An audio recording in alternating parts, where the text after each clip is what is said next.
Leviticus 2. When a person presents a grain offering to the Lord, his offering must consist of choice wheat flour, and he must pour olive oil on it and put frankincense on it.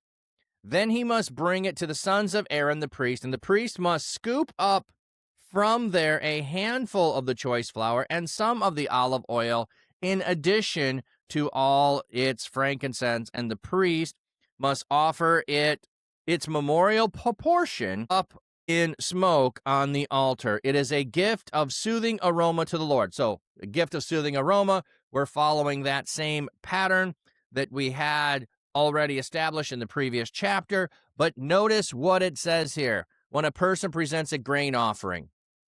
So, if you've ever heard the argument that the reason that Cain's offering wasn't acceptable to the Lord is because there was no blood, here are instructions to do offerings that have no blood. So it doesn't say that in Genesis, but just telling you, if you've ever heard that, it is not valid.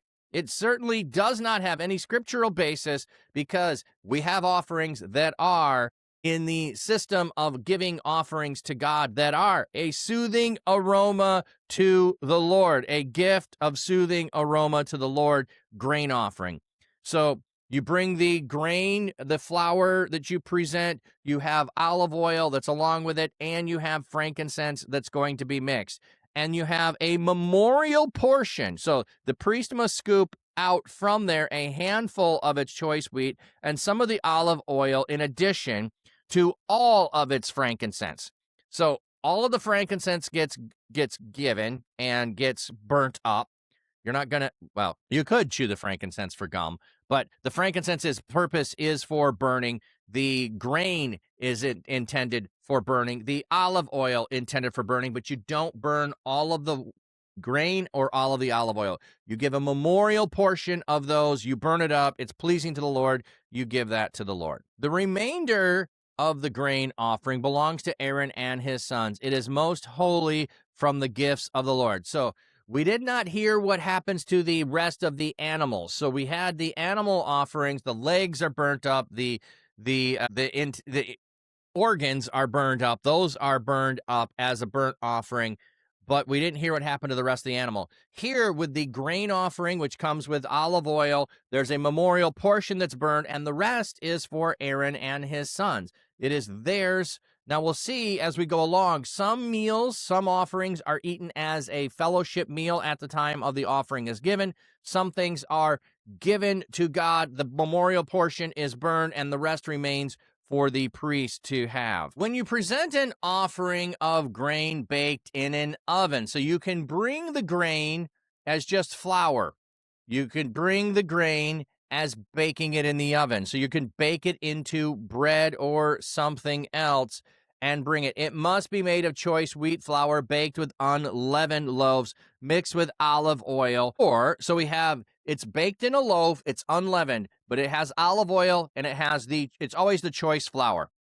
So it's always bringing your best. Or unleavened wafers smeared with olive oil. Or you can make it without the olive oil in it and you put the olive oil on top. If your offering is a grain offering made on the griddle, it must be choice wheat flour mixed with olive oil unleavened. Okay, so like if it's a pancake, you could do it.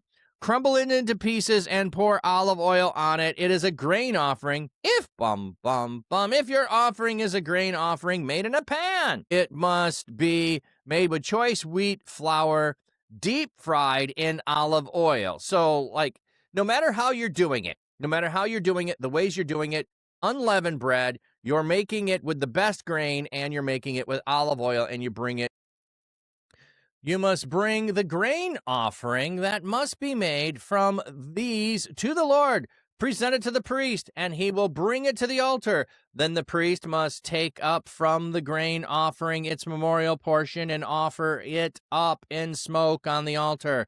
It is a gift of soothing aroma to the Lord. The remainder of the grain offering belongs to Aaron and to his sons. It is most holy from the gifts of the Lord. So, again, like the grain itself, anything you produce from the grain, you bring it, you present it to the priest. The priest takes a memorial portion, burns the portion, and the smoke is a pleasing aroma to God, and then the rest belongs to the priests. No grain offering which you present to the Lord can be made with yeast, for you must not offer up in smoke any yeast or honey as a gift to the Lord. You can present them to the Lord as an offering of first fruits, but you must not go up to the altar for a soothing aroma. So you can present them.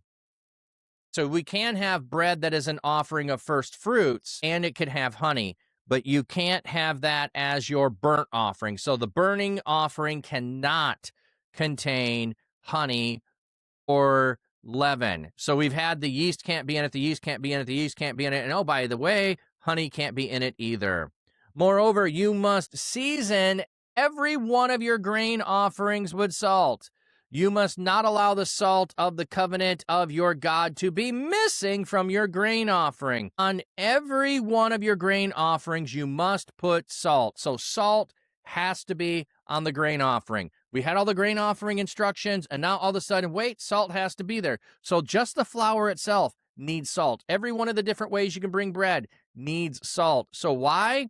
Because the salt of the covenant of God, you may not allow the salt of the covenant of God. So the salt is a representation of the covenant of God when you're making the offering. If you present a grain offering of first ripe grain to the Lord, you must present the grain offering of first ripe grain as soft kernels roasted in fire, crushed bits of fresh grain, and you must put olive oil on it and set frankincense on it. It is a grain offering. Then the priest must offer its memorial portion up in the smoke, some of its crushed bits, some of its olive oil, in addition to all of its frankincense.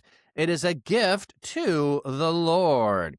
So we also have one more way you can do a grain offering. You just straight up take the grain off of the heads before you do anything else. You roast those grains. So these aren't necessarily the dry grains that you're going to make into flour. They're still the green grains. You are celebrating that there is a harvest that is going to come. You take those green grains, you roast them up, you offer them with olive oil and with frankincense, just like every other grain offering has olive oil and frankincense, and a memorial portion is given.